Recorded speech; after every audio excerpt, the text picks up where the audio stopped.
नामांकन दाखिल करते ही बीजेपी विधायक ने दिया विवादित नारा। विवादित बयान पर चुनाव आयोग पहले ही थमा चुका है नोटिस, लेकिन नोटिस मिलने के बाद भी चुनाव आयोग की उड़ाई धज्जियां, फिर दिया विवादित नारा। चुनाव आयोग का नहीं है बीजेपी नेताओं के अंदर डर, खुलेआम उड़ा रहे हैं चुनाव आयोग के नियमों की धज्जियां हिंदू मुस्लिम करने की कोशिश। अगर आप भी बीजेपी नेताओं की गलत नीतियों का विरोध करते हैं तो लाइक कीजिए इस वीडियो को और चैनल को सब्सक्राइब करने के बाद घंटी बजाना बिल्कुल ना भूलें। दरअसल आज उत्तर प्रदेश के लोनी से बीजेपी विधायक और उम्मीदवार नंद किशोर गुर्जर नामांकन दाखिल करने के लिए पहुंचे। नामांकन दाखिल करने के बाद बीजेपी विधायक ने फिर से विवादित नारा दोहराया। बीजेपी विधायक ने कहा, उत्तर प्रदेश में ना अली ना बाहुबली, सिर्फ बजरंग बली। ये नारा बीजेपी विधायक ने लगाया है, आपको सुनिए।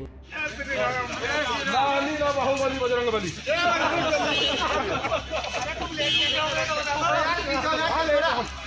दोस्तों, बीजेपी विधायक के बयान का क्या मतलब है आप अच्छी तरह से जानते हैं। साफ साफ कहा जाए तो बीजेपी विधायक का कहना है, लोनी में ना मुसलमान ना बाहुबली, सिर्फ बजरंग बली। और ऐसा बयान देकर बीजेपी विधायक चुनावी माहौल बनाने की कोशिश कर रहे हैं, हिंदू मुस्लिम के नाम पर वोट पाने की कोशिश कर रहे हैं। हैरत की बात यह है कि पिछले दिनों बीजेपी विधायक नंद किशोर गुर्जर ने यही नारा दिया था, ना अली ना बाहुबली, सिर्फ बजरंग बली। और इस नारे को लेकर चुनाव आयोग ने नोटिस भी थमाया था।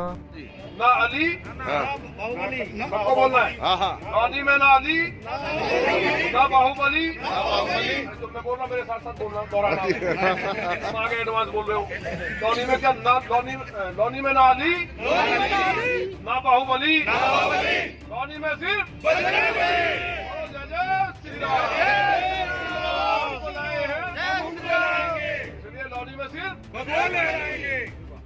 बीजेपी विधायक के विवादित बयान को लेकर चुनाव आयोग ने बीजेपी विधायक को नोटिस थमाया था, लेकिन चुनाव आयोग का नोटिस मिलने के बाद भी आज नामांकन दाखिल करने के बाद बीजेपी विधायक ने यही नारा लगाया। यानी कि देखा जाए तो भड़काऊ बयान पर बीजेपी विधायक को नोटिस मिलता है, लेकिन इसके बाद वे कानून की धज्जियां उड़ाकर फिर से वही नारा दोहराते हैं। और ऐसे में बीजेपी विधायक का दोबारा यही नारा लगाने इस बात का सबूत है कि बीजेपी नेताओं के अंदर चुनाव आयोग का कोई डर नहीं है, क्योंकि बीजेपी विधायक तो नोटिस मिलने के बाद भी वही नारा लगा रहे हैं जिस पर चुनाव आयोग ने नोटिस थमाया था। लेकिन चुनाव आयोग बीजेपी के नेताओं पर कोई कड़ा एक्शन नहीं ले रहा है, बल्कि हाथ पर हाथ रखकर बैठा हुआ है। लेकिन बीजेपी विधायक की जगह कोई और नेता होता तो अब तक उसके खिलाफ एफआईआर दर्ज हो गई होती, यहाँ तक कि उसे जेल में डाल दिया गया होता। लेकिन अब जब चुनावों से पहले बीजेपी के नेता ही कानून की धज्जियां उड़ा रहे हैं, तो ऐसे में सिर्फ नोटिस थमाया जाता है। हैरत की बात यह है कि नोटिस को भी बीजेपी के नेता नहीं मानते और नोटिस मिलने के बाद भी कानून की धज्जियां उड़ाते हैं। चुनाव आयोग के ऐसे ही कारनामों की वजह से चुनाव आयोग के ऊपर सवाल उठते हैं और ये कहा जाता है कि कहीं ना कहीं चुनाव आयोग बीजेपी के कंट्रोल में है। बढ़ते हैं अगली खबर की तरफ, जहां कांग्रेस नेता राहुल गांधी का प्रधानमंत्री नरेंद्र मोदी पर तंज।